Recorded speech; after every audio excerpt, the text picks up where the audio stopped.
In 1981, a hotel in Kansas City held a dance party. Within an hour, more than 100 guests would be dead, killed by a change so small it fit on a single drawing. The Hyatt Regency had opened just a year earlier, the pride of downtown Kansas City. Its showpiece was the atrium, a soaring open space crossed by 3 suspended walkways, hanging in the air like bridges in the sky. 2 of them sat stacked. A 4th-floor walkway directly above a 2nd-floor walkway, both hung from steel rods anchored to the roof beams. Here's how they were supposed to be built.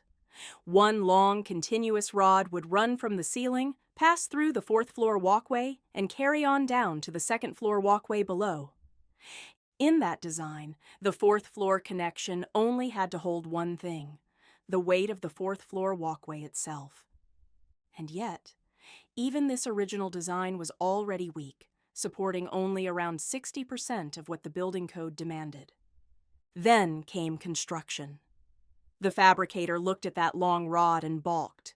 It would have to be threaded along nearly its entire length, which was difficult and risky to build. So they proposed a fix.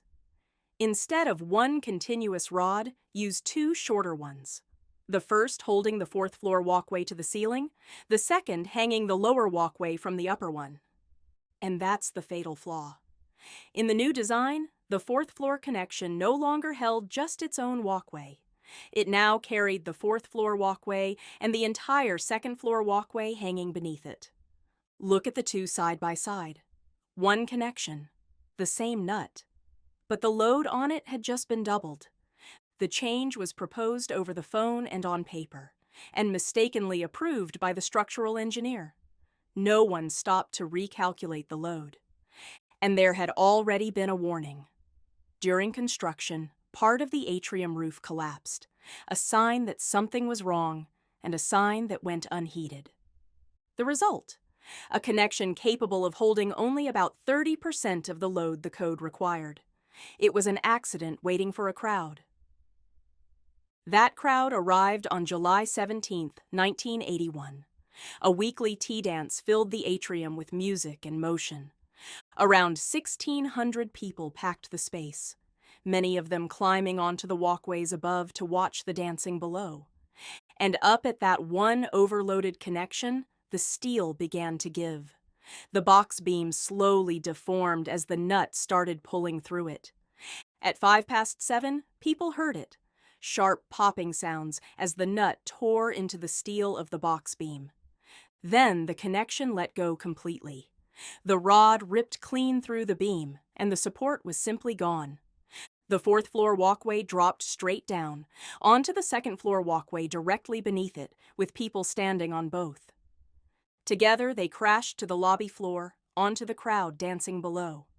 Only the offset 3rd-floor walkway was spared.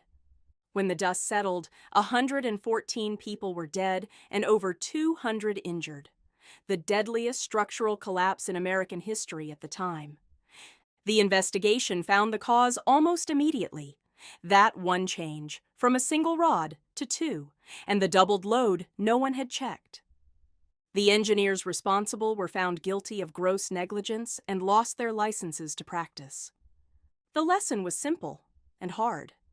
Every design change, no matter how small it looks, has to go back through the math before anyone signs off.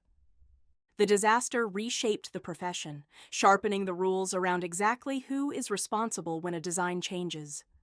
Because in the end, it wasn't a storm or a flaw in the steel. It was one quiet decision, proof that the smallest change can carry the heaviest cost.